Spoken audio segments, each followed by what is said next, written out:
1911లో ఒకసారి ఏం జరిగిందంటే, పండిట్ మదన్ మోహన్ మాలవీయ గారు బెనారస్ హిందూ విశ్వవిద్యాలయాన్ని స్థాపించే పనిలో ఉన్నప్పుడు ఎదురుచూడని ఎన్నో సమస్యలు ఆయనని చుట్టుముట్టాయి. దీనికి తోడు ఎన్నో ఆర్థికపరమైన ఇబ్బందులు ఎదుర్కోవాల్సి వచ్చింది.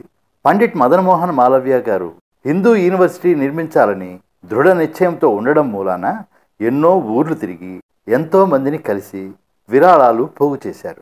ఆ సందర్భంగా భారతదేశంలోనే అత్యంత ధనవంతుడిగా పేరు ప్రతిష్టలు పొందిన అప్పటి హైదరాబాద్ 7వ నిజాం ఫతేజంగ్ నవాబ్ మీర్ ఉస్మాన్ అలీ ఖాన్ ఆసఫ్ జాను కూడా ఆయన కలుసుకుని విరాళం అడిగాడు. దానికి ఎంతో కోపోద్రిక్తుడైన నిజాం నవాబు మీర్ ఉస్మాన్ అలీ ఖాన్ మదన్ మోహన్ మాలవీయ గారి వైపుకు కోపంగా చూసి, ఎంత ధైర్యం నీకు, హిందూ యూనివర్సిటీ కట్టడానికి నన్నే విరాళం అడుగుతావా అని ఆగ్రహించి తన ఎడమకాలి చెప్పును తీసి పండిట్ మదన్ మోహన్ మాలవీయ గారిపైకి విసిరేశాడు.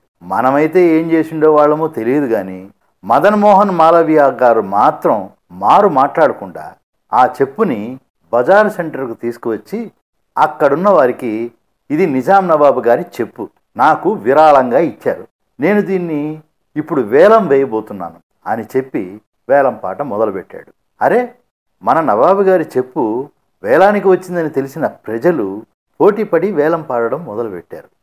అది గమనించిన కొందరు భటులు వెంటనే ఆ సమాచారాన్ని నిజాం నవాబు ఉస్మాన్ అలీ ఖాన్కు తెలియజేశారు. దాంతో కంగుతిన్న నిజాం నవాబు వేలంపాటలో ఎవరైనా పదికో పరక్కో తన చెప్పును వేలంపాడి కొనేస్తే తన పరువు పోతుందని కంగారు పడ్డాడు. అది తనకు ఎంతో అవమానంగా భావించి వెంటనే 3 భటులకు పెద్ద డబ్బు సంచులిచ్చి అర్జెంటుగా వెళ్ళి నా చెప్పును పెద్ద మొత్తానికి వేలంపాడి త్వరగా తిరిగి వెనక్కి తీసుకురండి అని ఆజ్ఞాపించి పంపాడు. వేలంపాటలో ఆ డబ్బు సంచుల్ని మాలవీయ గారికిచ్చి నవాబు గారి చెప్పును వెనక్కి తీసుకెళ్లారు ఆ భటులు. తాను అవమానపడక నిజాం నవాబు పరువును బజారులోకి తెచ్చి ఆ నిజాం నవాబు అహంభావానికి వెల కట్టించి ఆ విధంగా దొరికిన ఆ అవకాశాన్ని ఎంతో సమయస్ఫూర్తితో మలుచుకున్న మదన్ మోహన్ మాలవీయ గారు ఎంతో అభినందనీయుడు. అలా తన సమయస్ఫూర్తితో వచ్చిన ఆ డబ్బులను బెనారస్ హిందూ విశ్వవిద్యాలయ భవన నిర్మాణంలో ఉపయోగించాడు. తను పేదరికం కారణంగా విద్యకు దూరం అయినా తాను స్థాపించదలిచిన బంగారు కలల విశ్వరూపం విశ్వ హిందూ విద్యాలయం. మదన్ మోహన మాలవీయ గారు తన కలల లక్ష్యాన్ని మాత్రం సాధించే వరకు పట్టు విడవలేదు. ఓటమిని ఒప్పుకోను, పోరుకు వెనకాడను అనే మనస్తత్వం మదన్ మోహన మాలవీయ గారిది. చివరకు ఆయన 1915లో బెనారస్ హిందూ విశ్వవిద్యాలయాన్ని వారణాసిలో స్థాపించాడు. కేవలం చిన్నతనంలో తన పేదరికం కారణంగా విద్యకు దూరం కావడం మదన్ మోహన్ మాలవీయలో అంతులేని కసిని పెంచింది. పేద విద్యార్థులెవరూ తనలా కాకూడదన్న దృఢ నిశ్చయం ఆయనలో ఆనాడే మొదలైంది. ఆ ఆలోచన సంకల్పంతో చేసిన కృషి ఫలితమే బెనారస్ హిందూ విశ్వవిద్యాలయం నేడు ఎన్నో లక్షల మందికి అక్షరభిక్ష పెట్టేందుకు ఉపయోగపడింది. ఇది మన ఆసియాలోని అతిపెద్ద రెసిడెన్షియల్ విశ్వవిద్యాలయం. అంతేకాక ప్రపంచంలోని పెద్ద విశ్వవిద్యాలయాలలో ఇది ఒకటి. మెయిన్ క్యాంపస్ మరియు సౌత్ క్యాంపస్లు కలిపి 4000 ఎకరాల విస్తీర్ణంతో ఉండే ఈ విశ్వవిద్యాలయంలో 20,000కు పైగా విద్యార్థులు కళలు, విజ్ఞాన శాస్త్రము, ఇంజనీరింగు మరియు టెక్నాలజీలలో విద్యను అభ్యసిస్తున్నారు. ఈ విశ్వవిద్యాలయానికి మదన్ మోహన్ మాలవీయ గారు వైస్ ఛాన్సలర్గా 1919 నుండి 1938 వరకు పనిచేశారు. అలహాబాదులో ఆంగ్ల పత్రిక లీడర్ను స్థాపించారు.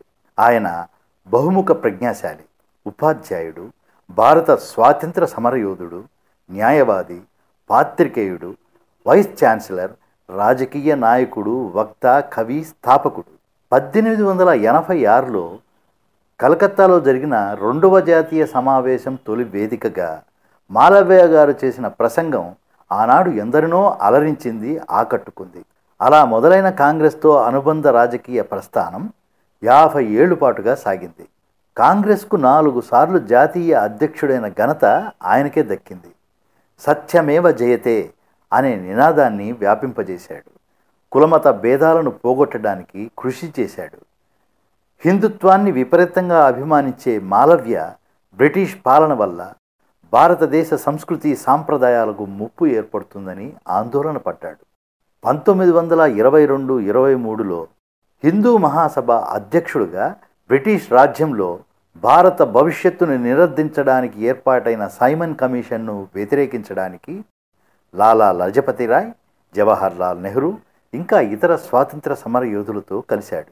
1931లో జరిగిన రౌండ్ టేబుల్ సమావేశంలో మహాత్మా గాంధీతో కలిసి కాంగ్రెస్ పార్టీ ప్రాతినిధ్యం వహించాడు. అలా సహాయ నిరాకరణ ఉద్యమంలో కీలకంగా వ్యవహరించి 1932లో అరెస్ట్ అయ్యాడు. ఇలా స్వాతంత్ర సంగ్రామంలో తనదైన పాత్ర పోషించిన మాలవ్యను మహాత్మా గాంధీ మహామన అని కొనియాడారు. విద్యాశ్రమంలో తన చుట్టూ ఉన్న సమాజంలో చైతన్య దీపికలు వెలిగించడమే కాక సమాజంలో కులమత భేదాలను రూపుమాపడానికి ఎంతో ప్రయత్నించాడు. దేవాలయాలలో దళితుల ప్రవేశానికి అనుమతి కోసం ఆయన సాగించిన ప్రయత్నం గీత దాటితే కుల బహిష్కరణ తప్పదు అన్న తన సమాజ వర్గపు బెదిరింపులను లెక్క చేయక హరిజనులతో సామూహికంగా దేవాలయ ప్రవేశం చేయించాడు.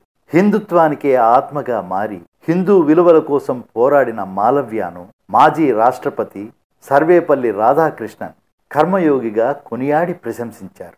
గొప్ప విద్యావేత్తగా, రాజకీయ నేతగా, మానవతావాదిగా, స్వాతంత్ర సమర యోధుడిగా అందరికీ గుర్తుండిపోయిన పండిట్ మదన్ మోహన్ మాలవ్య గారు డిసెంబర్ 25న 1861వ సంవత్సరం ఉత్తరప్రదేశ్లోని అలహాబాదులో జన్మించారు. తండ్రి బ్రిజ్నాథ్, తల్లి మునాదేవి. అలహాబాద్లో మంచి కథావాచకుడుగా పేరుగాంచిన బ్రిజ్నాథ్ పూర్వీకులు మధ్యప్రదేశ్ మాల్వా ప్రాంతం నుంచి ఉత్తరప్రదేశ్కు వచ్చి స్థిరపడిన సంస్కృత పండితులు. ఆ కారణంగానే తన 5వ ఏటనే సంస్కృత విద్య నేర్చుకున్నాడు మాలవ్య. ఉన్నత విద్యను అభ్యసించే సమయంలోనే అక్కడే తన సృజనాత్మకతకు పదును పెట్టాడు. మకరంద్ అనే కలం పేరుతో ఆయన రాసిన పద్యాలు అనేక పత్రికలలో ప్రచురితమయ్యాయి. ఆనాటి సాంప్రదాయాలకు అనుగుణంగానే తన 16వ ఏట 1878న కుందన్ దేవితో వివాహం జరిగింది. 1879 మెట్రికులేషన్ పూర్తి చేసిన మాలవ్య ఉపకార వేతనాల సహాయంతో కలకత్తా విశ్వవిద్యాలయం నుండి బిఏ పట్టా అందుకున్నారు. సంస్కృతంలో ఎంఏ చేయాలని ఆయన భావించినప్పటికీ ఆయన పేదరికపు కష్టాల ముందు ఆ కల చింద్రమైపోయింది. తప్పని పరిస్థితులలో ఆ ఆలోచనని వదులుకోవాల్సి వచ్చింది. 1884 అలహాబాద్ జిల్లా పాఠశాలలో నెలకు 40 రూపాయల జీతంతో ఉపాధ్యాయుడిగా చేరాడు. ఉపాధ్యాయుడిగా పనిచేస్తూనే 1991లో న్యాయశాస్త్రంలో పట్టా పుచ్చుకున్నాడు. అలహాబాద్ జిల్లా కోర్టు, హైకోర్టులలో పనిచేస్తూనే మంచి గుర్తింపు పొందాడు. అప్పటి వరకు తన ఇంట తాండవించిన దరిద్ర దేవతను పారద్దోలి ఆర్థికంగా బలపడ్డాడు.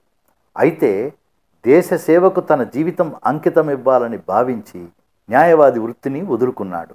కానీ ఆయన 1922వ సంవత్సరంలో మరోమారు ప్లీడర్ అవతారం ఎత్తాడు. అలా ఎత్తింది ఎందుకో తెలుసా?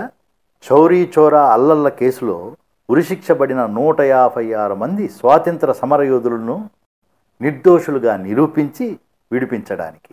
ఒక వ్యక్తి చేసిన మంచి పని ఎప్పటికైనా అమూల్యమైన విలువను కలిగి ఉంటుందనడానికి నిదర్శనంగా ఆయన ఈరోజు మన మధ్య లేకపోయినా అంతటి మహనీయుడిని, కర్మయోగిని, మహోన్నత వ్యక్తిని కనీసం తన 153వ ఏటైనా గుర్తించింది నేటి మన భారత ప్రభుత్వం.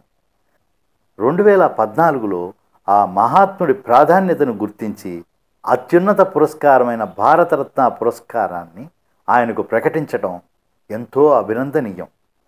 ఆనాడు విద్యారంగంలో ఆయన వేసిన పునాదులు మాత్రం ఈనాటికి అశేష జన భారతాన్ని అక్షర భారతంగా మార్చడంలో కీలక భూమిక వహిస్తూనే ఉంది. హిందూ విశ్వవిద్యాలయంలో అన్ని మతాల వాళ్లకు ప్రవేశం ఉంది. చరిత్రలో ఆయనది ఒక పేజీ కాదు, ఒక అధ్యయనం. నా దేశం నా స్వదేశం, నా ఊపిరి ఉన్నదే నా దేశం కోసం, నా రక్తం, నా ఆలోచనలు, నా కష్టం, నేను ఏది చేసినా అది నా దేశం కోసమే అని చెప్పడమే కాదు, అందుకోసం అవిరామంగా కృషి చేసిన గొప్ప వ్యక్తి మదన్ మోహన్ మాలవ్య గారు.